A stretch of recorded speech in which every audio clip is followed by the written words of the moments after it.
Olá, seja muito bem-vindo ao Diário Econômico, esse podcast que fala sobre economia e negócios. Sou Patrícia Raposo, convido você a assinar o canal para receber as notificações dos próximos episódios que vão ao ar todas as quintas-feiras. E hoje nós vamos falar sobre comércio exterior. Comércio exterior com foco em Pernambuco.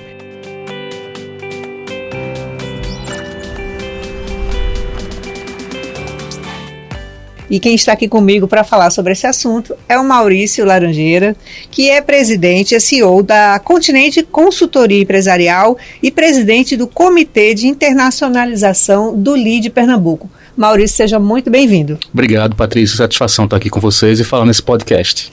Pois é, acho que a gente tem muito assunto bom, né? O cenário aí está bem desafiador, com tantas coisas acontecendo ao mesmo tempo. E você é a pessoa mais indicada para falar sobre esse assunto. Você acompanhou muito tempo esse mercado dentro da Federação das Indústrias do Estado de Pernambuco. Exatamente. Agora você tem uma consultoria, está atendendo diretamente as empresas. E acho que você também vai poder falar sobre tendências, um pouco como as empresas daqui estão olhando para o mercado internacional. Então, gente, o assunto hoje vai ser bem legal, bem interessante. Fica com a gente aqui. Maurício, vamos lá. A gente poderia começar trazendo um pouco do cenário de 2022. Como o comércio exterior se comportou para o estado de Pernambuco dentro desse contexto nacional e global? Patrícia, se comportou bem, né? Pós-pandemia, a gente teve uma recuperação tanto nas nossas exportações como nas nossas importações, né? Claro que as importações crescendo da maneira mais forte do que as exportações, porque o estado continua tendo esse viés altamente importador e distribuidor. Né? A gente é um hub importador, Suape é um hub importador, então a gente teve esse comportamento em 22. A gente vê que a pauta continuou sendo a mistura da clássica com a quase nova, né? A pauta clássica com açúcar, com frutas e afins, e a pauta nova que a gente começou a ter de exportação quando a gente recebeu esses investimentos dito estruturantes, né? Com montadora de automóvel, planta de resina PET, indústrias químicas ali na região de Suape, refinaria, que mexeu muito com nossa balança. Então 2022 foi um ano interessante e entramos em 2023 com esse viés bastante parecido com o do ano passado.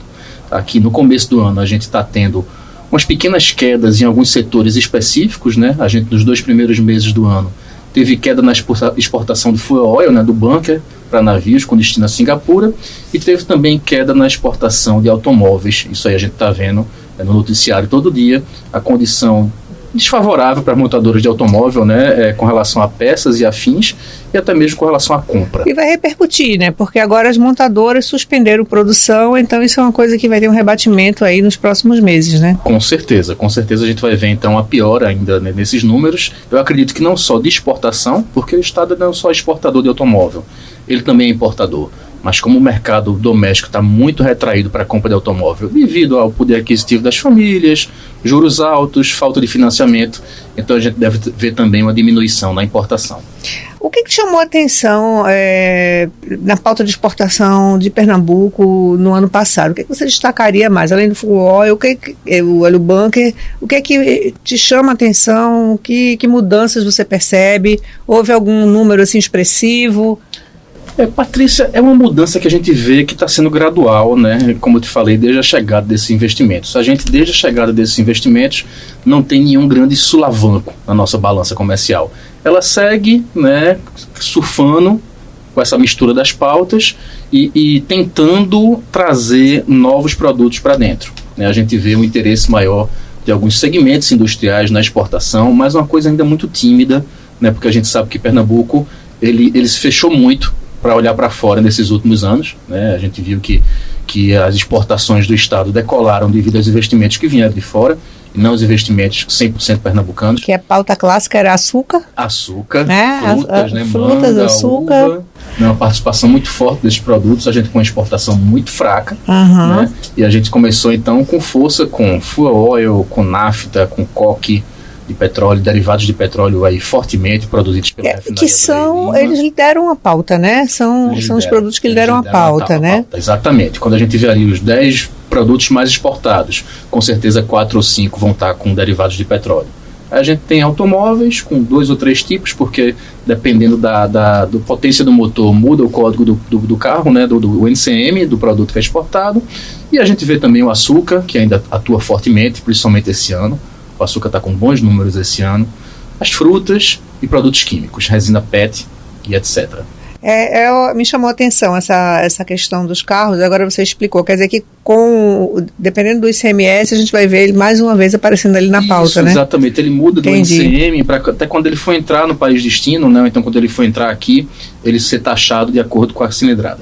Agora acumuladores também, né? Muito forte. Acumuladores, chapa, clássica, é uma pauta clássica. Essa está na pauta clássica. Já tá na pauta Agora, clássica. Produtos importados, a gente percebe aqui que vem muito equipamento para produção de energia, né? Vem muito painel solar. Pernambuco está cada vez mais produzindo energia solar, a gente tem cada vez mais plantas, mais fazendas, né, de energia solar, e muita gente está importando esses painéis por aqui, fazendo a montagem, fazendo as instalações. Na região. Então, o portão de entrada tem sido Pernambuco. Muita coisa vindo da China, né? Fiscal e etc. Muita coisa vindo da China, que é o maior fornecedor mundial, né? É verdade. Agora, a gente tem um cenário muito, como eu falei no começo, muito desafiador, né? Eu queria começar pela China. Certo. A China, ela reabriu recentemente, ela está nesse empenho de ser o grande líder global, mas a gente precisa saber como é que a economia da China vai se comportar esse ano, né? Por exemplo, no setor de commodities, a gente precisa saber se a China vai vir com força, com obras, para poder fazer essa absorção das commodities. Mas para a nossa pauta, a pauta pernambucana, o que é que esse momento da China pode trazer, de bom ou ruim? Patrícia, Pernambuco não é um grande parceiro comercial da China, né? Quando a gente vê aquele levantamento de que dos 27 estados, o principal destino de exportação para 14 deles é a China, Pernambuco não tá inserido nisso aí. Por quê? Porque a gente não tem uma forte produção de commodities, nem agrícola, nem mineral. Né? Eu já trabalhei muitos anos numa trade japonesa e eu exportava muito para a China, mas o que eu exportava era granito. Né? E assim, a gente não consegue, com a exportação de granito, entrar no top 10 da pauta de exportação. Mas a China, ela está no processo de transformação, né? Tanto econômica como política, geopolítica. Né? A gente vê que ela passou muito tempo fechada devido à pandemia e mexendo muito fortemente e na economia mundial e no comércio internacional mundial, na cadeia global de suprimentos, com um mero fechamento de um porto durante uma semana. Isso elevava frete, fazia maior confusão, né, com relação a esse comportamento dela.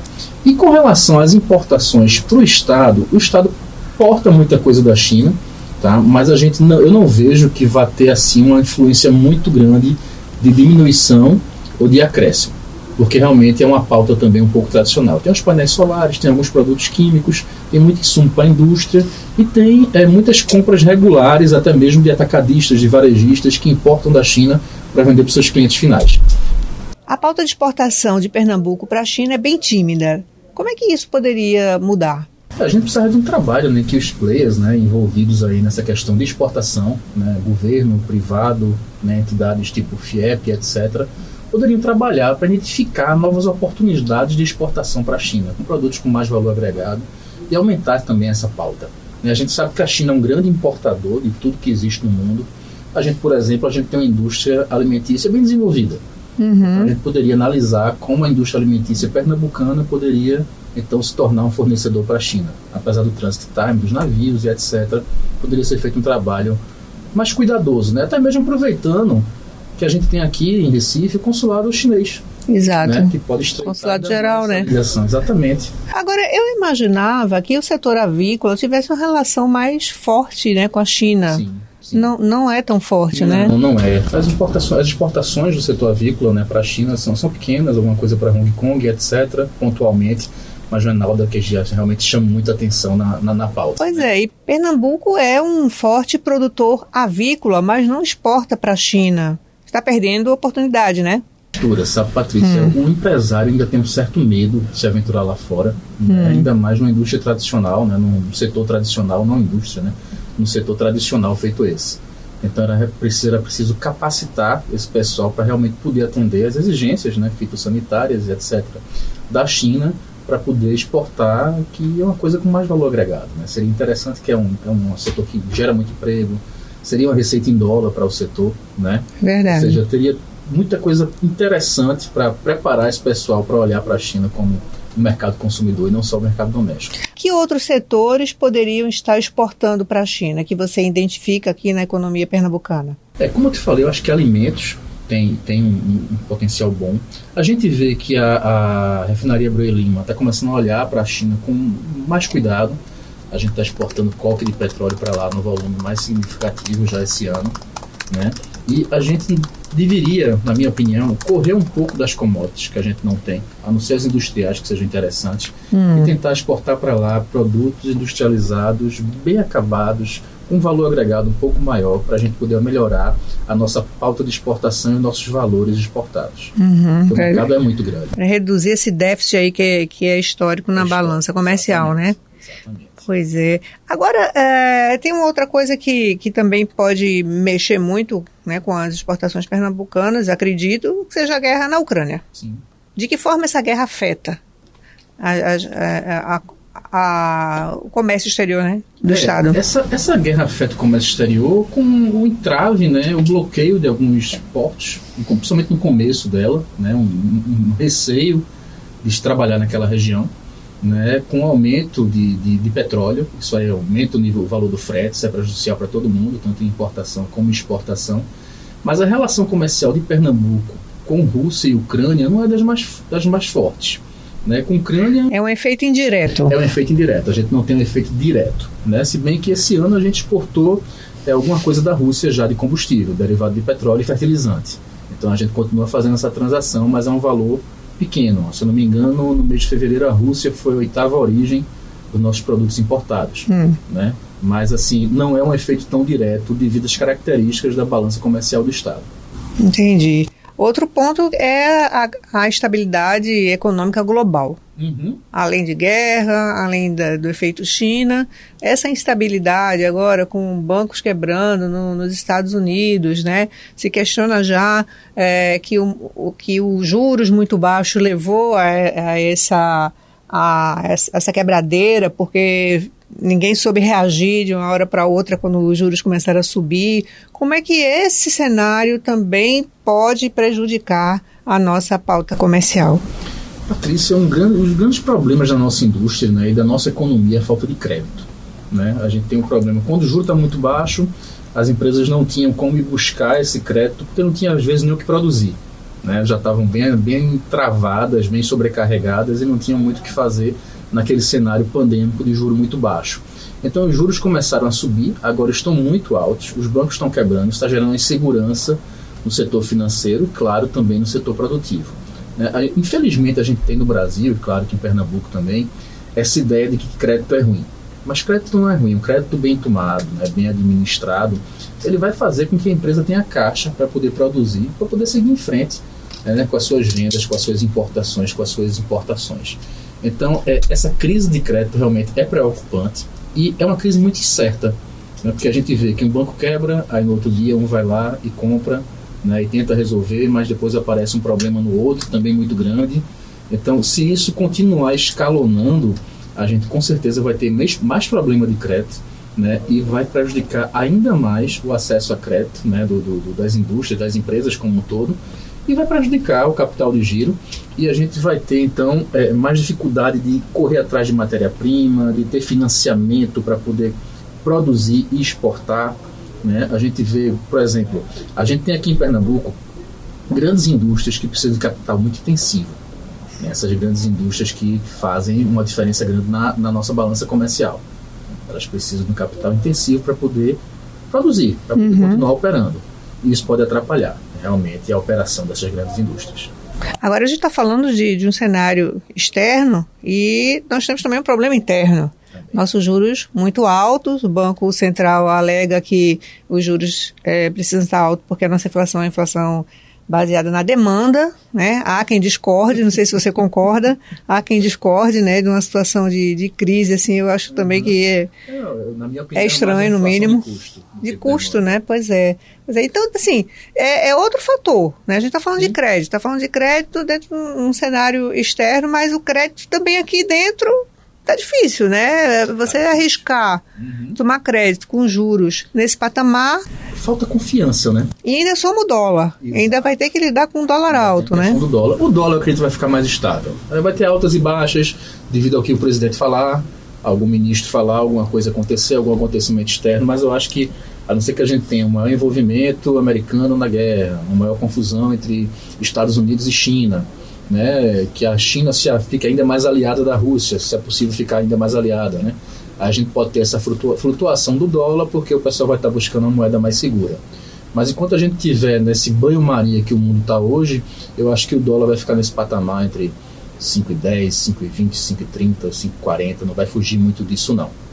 Ou seja, se o empresário ele souber fazer as suas amarras direitinho, o seu planejamento junto aos bancos, ele consegue fazer suas travas e ficar um pouco mais protegido com relação ao dólar. Mas essa insegurança que a gente tem política interna também é bem complicada. É verdade, vai piorar. Parece que vai piorar. A tendência é piorar, afinal os trabalhos estão só começando. E agora com o retorno do ex-presidente Jair Bolsonaro, o mercado teme que haja uma preocupação muito mais com a política do que com a economia.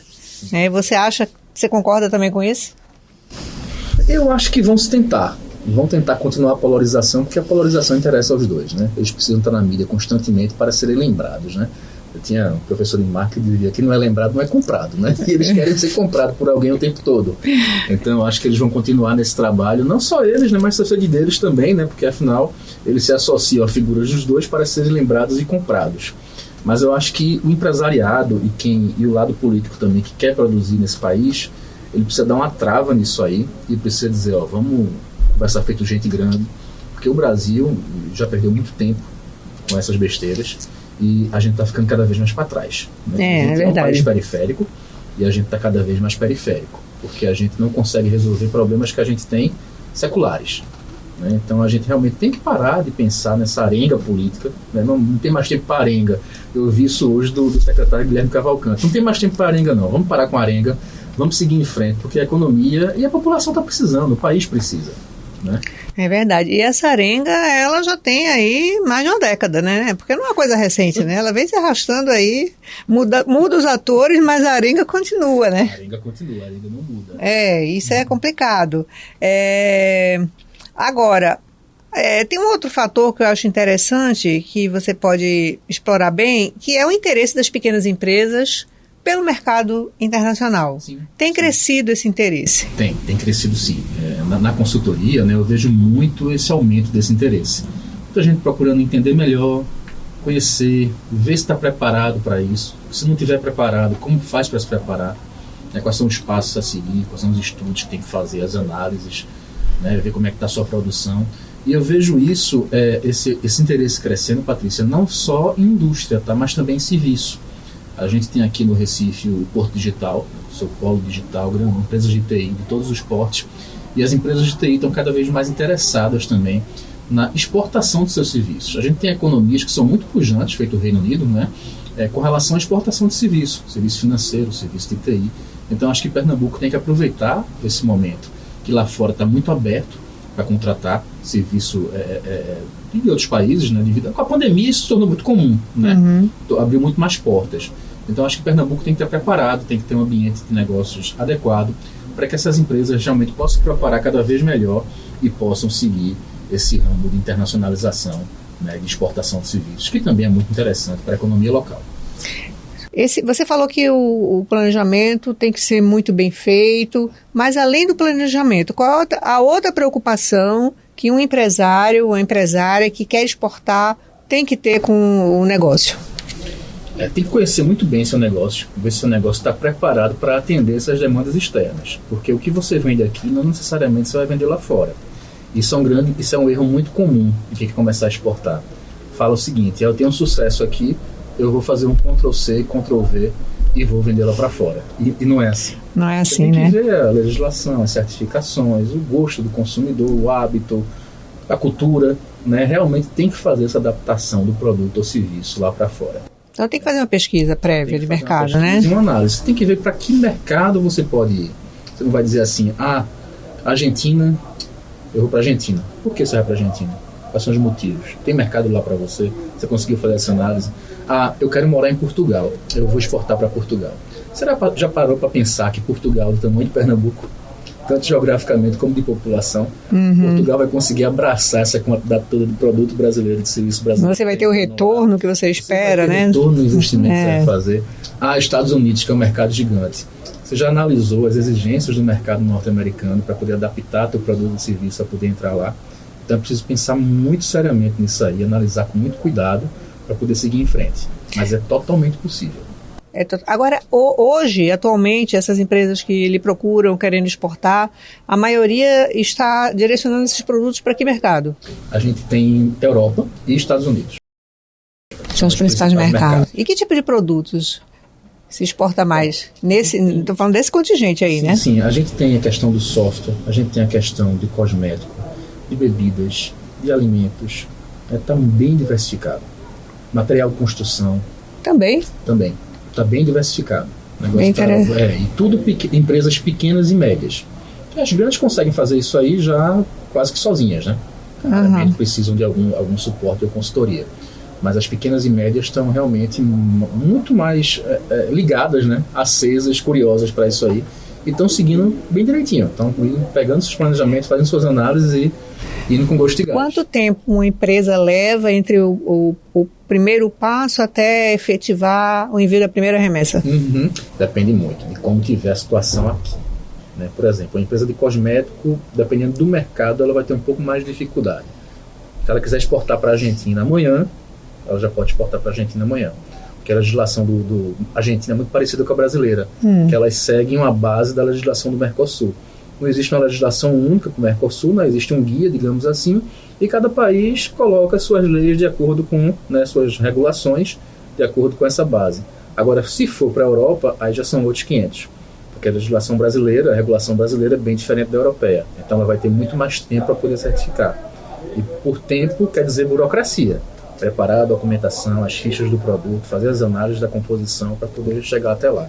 Então isso depende muito do mercado. Pode ser amanhã, ajustar um rótulo, amanhã que eu falo hipoteticamente, né? Em curto prazo, ajustar um rótulo, etc., uma pequena coisa de composição e ir. Mas com relação a mercados mais complexos, né, você tem um tempo mais longo devido às exigências do mercado. E vale lembrar também que em alguns mercados não é só você estar lá. Você pode vencer todas as barreiras burocráticas, né? Barreiras tarifárias e não tarifárias, mas você tem que ter certeza é impossível, não existe negócio com risco zero, né? Mas você tem que estar bem preparado para saber se vai ser comprado ou não. Porque imagine só, quando você viaja, você entra numa loja de eletrodoméstico, uma loja no supermercado em Portugal, quantos tipos diferentes de biscoito, de alimentos você vê? Então, teu negócio vai estar pronto para estar lá na gôndola concorrendo com aquele pessoal? O potencial existe, muito forte, que a gente tem uma indústria pujante, a indústria de serviços também pujante, né? Serviço e indústria muito forte, mas tem que saber se você vai ser comprado. Isso aí você tem que estar preparado. Até porque ali vai chegar de vários outros países, né? A concorrência é gigante. A concorrência é gigante. E muitas vezes é mais fácil você começar... Eu não gosto de falar de mercado periférico, porque nenhum mercado para mim é periférico, todos eles têm sua importância, mas no mercado mais fácil, Mercosul, África, né, América Central, América Latina, México para baixo, África, é interessante para você começar, para você pegar o gosto pela coisa, entender melhor, até mesmo os processos internos, adaptar os processos internos, porque você vai ter questão de frete, contrato de câmbio, né, os contratos de fornecimento e etc. Então começa devagarzinho, com os vizinhos, depois vai crescendo de maneira escalonada. Muitos buscam parceria com empresas locais? Buscam. A gente tem vários tipos de maneira de internacionalizar um negócio, né? Pode ser uma simples exportação, vai direto para o seu comprador lá fora, pode ser uma joint venture, uma parceria, arrumar um distribuidor, alguém que te represente.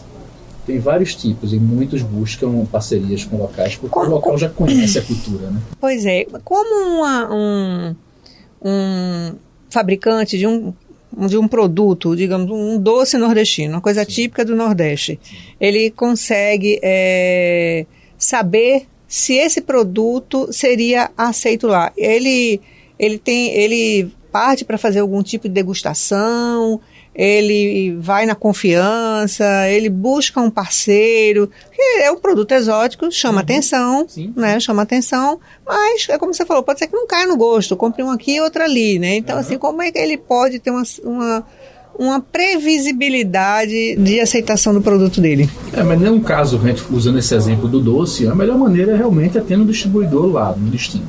O distribuidor vai conhecer bem o gosto das pessoas, né, o gosto do mercado, e vai conseguir ver se esse produto é interessante ou não para aquela região, para aquele país que está querendo exportar. Uhum. Né, essa questão de realmente ter alguém local para te ajudar, te dar a mão, é muito importante. Mas a tendência geral é das pessoas buscarem esse apoio local ou fazerem sozinho? Depende do porte da empresa. Depende muito do produto e do porte da empresa. Tem os dois casos. Alimentos é muito importante você ter um apoio local. Serviços é importante você ter um apoio local. Entendo. Porque tem muitas nuances. Né? Até mesmo de regulação. Por exemplo, você tem que ter uma pessoa responsável pelo produto lá no país de destino, que more lá, que seja, né, localizada lá. Então é importante ter esse parceiro local. E agora as empresas aqui do Porto Digital, as startups, né? Muitas já chegaram naquele estágio de maturidade, né? Já saíram daquela fase de startup, já estão assim numa fase de empresas regulares, começam a olhar com mais atenção para esse mercado. Até o próprio Porto Digital está fazendo um movimento de abrir um escritório lá em Portugal, em Aveiro, para ser meio que um centro de apoio, ali um hub, né? Para essas empresas. Isso. Mas a burocracia é muito grande? Não, a exportação de serviço é extremamente simples.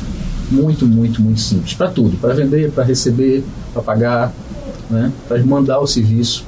É muito, muito simples. E deve ser rápido. Se não tem burocracia, deve ser rápido, né? Não tem burocracia. Então aí é muito aberto, ajuda bastante, porque reduz o custo, né, do processo. Reduz o custo, a receita vai ser dolarizada.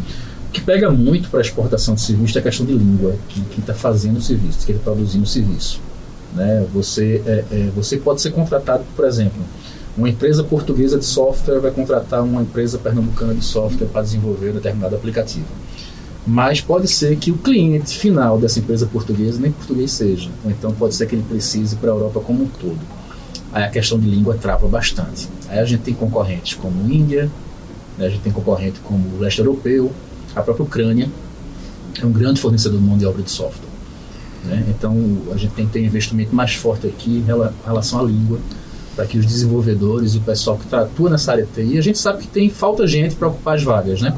Então se procura preparar muitas pessoas para ocupar essas vagas. Nessa preparação é muito importante já incluir o inglês, porque senão vai ter limitação. Entendo. Outra coisa que eu acho que vai ajudar muito aqui a movimentar o nosso comércio exterior é a chegada do terminal da APM à SUAP. Sim. Porque vem aí com competitividade, vem com novas linhas.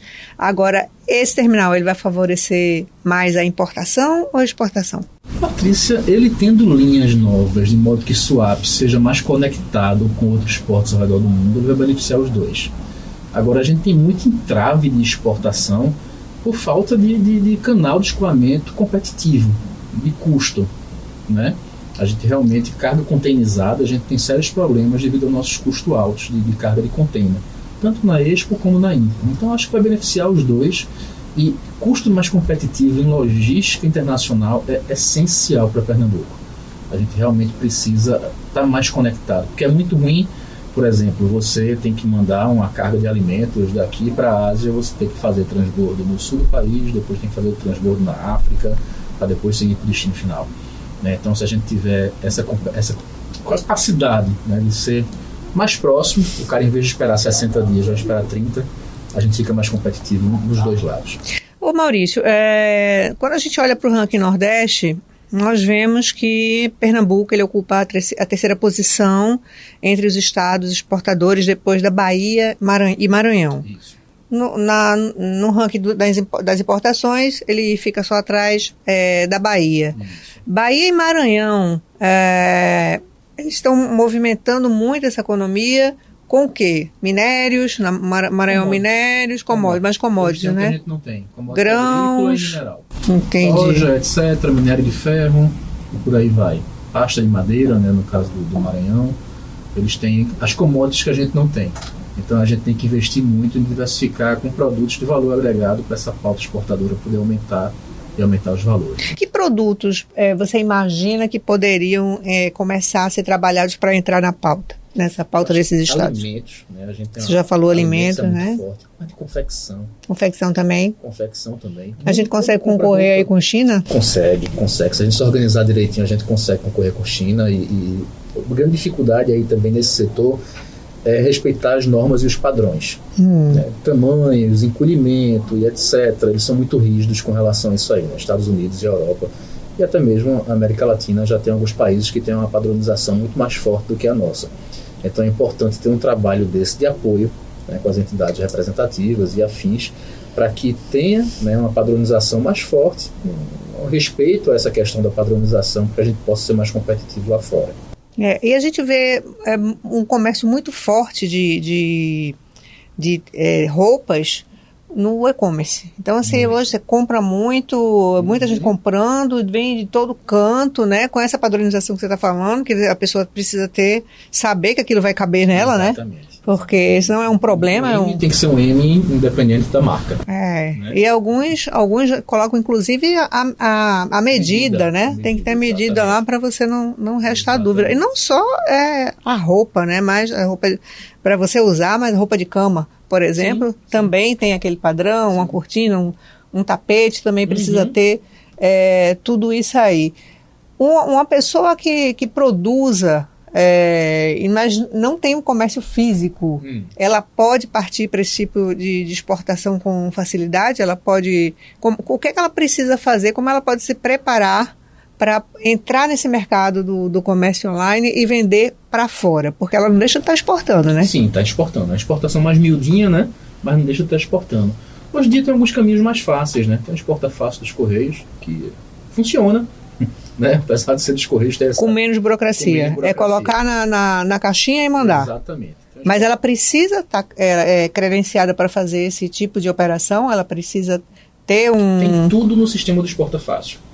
O CNPJ dela não precisa ser alterado. Não ela pode ser uma produtora local, ele também, um produtor local, que vai colocar na embalagem. O que ela precisa é ter um site preparado para dialogar com esse público internacional. Site bem feito, várias línguas, né, em inglês, em espanhol e etc.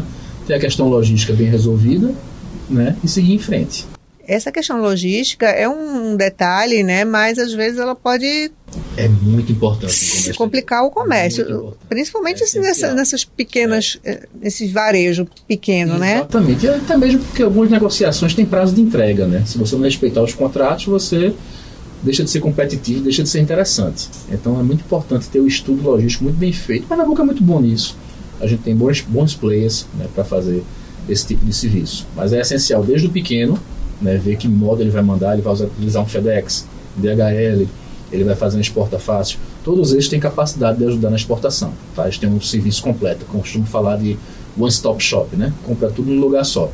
Todos esses têm, desde até a questão de containers e mais containers, carga solta, granel, líquida e por aí vai. Mas uma FedEx, ele tem que ter uma aproximação lá no produto meu. Eu vendi um produto lá para Alemanha. Alguém resolveu comprar um produto em Berlim. Então não deu certo. Ele vai usar o correio dele para me devolver aquilo ali. Vai ter que ter esse processo reverso também. E esse esse custo tem que ser considerado por quem vendeu. Por quem vendeu. Então ele precisa de uma consultoria, ele não pode ir sozinho. Não pode sozinho. Poder pode, né? Mas tem risco. Tem risco. Tem um risco. Maior. Ele precisa de uma ajuda. Todo mundo precisa de uma ajuda para isso aí. Aproveitar as experiências das pessoas, né? O empresariado pernambucano precisa ver que consultoria não é um custo, é um investimento. Claro. Que vai ajudá-lo a desenvolver mais vendas e vai se pagar. Porque muita gente quer fazer sozinho, né? E quebra a cara. Quebra a cara, porque são muitos detalhes. Né? Não é nenhum bicho de 7 cabeças, está muito mais simples, muito mais tranquilo, muito mais rápido, muito mais acessível, mas tem que prestar atenção nos detalhes. Para finalizar, o que é que se pode esperar do comércio exterior em 2023? A gente tem as dificuldades regulares de troca de governo. A gente tem 2 cenários distintos. A gente tem a troca no governo estadual, que está passando por algumas dificuldades, porque ele está pegando tudo novo, né? Afinal foram 16 anos no poder, né? De uma frente política, e agora a gente tem a governadora Raquel preparando seu governo. Então essas dificuldades de transição, no meu ponto de vista, são normais e vão ser vencidas, e assim, a economia pernambucana agradece, né, quando isso for sendo vencido no longo dos próximos meses. Sim. Né? Não vai ser uma coisa automática, porque afinal é um rearranjo. É um rearranjo, não é uma coisa simples, né? No federal, eu sou bem mais desconfiado, um pouco menos esperançoso. Eu tenho esperança aqui no estado, mas no federal eu tenho um certo receio devido a essa polarização que só prejudica o país. Essa polarização não é benéfica, né? A gente não tem mais tempo para isso. A gente, como eu já te falei, a gente é cada vez mais periférico, o Brasil perde espaço, né? A gente não resolve problemas que são, puxa vida, coisas que não podem mais acontecer.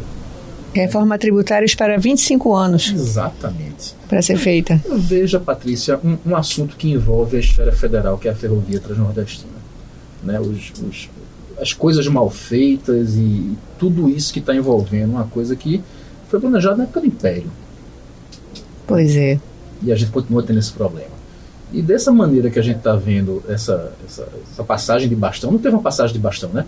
O governo novo que assumiu, né? A gente não vê um planejamento realmente para fazer a economia acelerar, mas sim para desfazer tudo que o outro fez e ocupar o lugar, ou até mesmo vingança. E se fosse o contrário, seria a mesma coisa. Né? Afinal, é um fla-flu. Né? Não diga nem o esporte de Santa Cruz, porque Santa Cruz, coitado, não faz mais graça para ninguém. Mas, né, aqui não tem mais nem comparação. Aqui em Pernambuco é um fla-flu político. E a gente precisa parar com esse fla-flu político e pensar realmente no desenvolvimento do país. Porque o mundo mudou muito no pós-pandemia. O mundo tirou certas amarras, se tornou muito mais... ele é mais aberto e mais fechado ao mesmo tempo. Né? As fronteiras caíram um pouco, mas quem está do outro lado da fronteira está muito mais desconfiado, mesmo que ela esteja aberta. Então, o Brasil precisa estar preparado para aproveitar esses momentos. Por exemplo, os Estados Unidos está muito mais interessado agora em comprar de quem está mais perto dele do que comprar da China. Tem certos atritos com a China, mas o Brasil está pronto para isso? Ou é o México que vai aproveitar, a Colômbia, o Chile? Não é? É uma boa pergunta. Não é? É verdade. A gente precisa realmente organizar a casa de maneira mais pragmática, né, para poder seguir em frente. Tá certo. E você é torcedor de Santa Cruz? Ah, então tá. Então tá liberado. Maurício Laranjeira, muito obrigada pela sua presença aqui. Um prazer enorme falar com você. Ao longo do ano, a gente volta para atualizar os nossos ouvintes sobre esse cenário, né? Vamos ver o que acontece. Segundo semestre a gente volta a conversar de novo, tá bom? Fechado? Fechado. Eu que agradeço e satisfação estar aqui com você. Obrigada. Agradeço você também por nos acompanhar até o final desse podcast. Assine o canal para receber as notificações dos próximos episódios e até a próxima.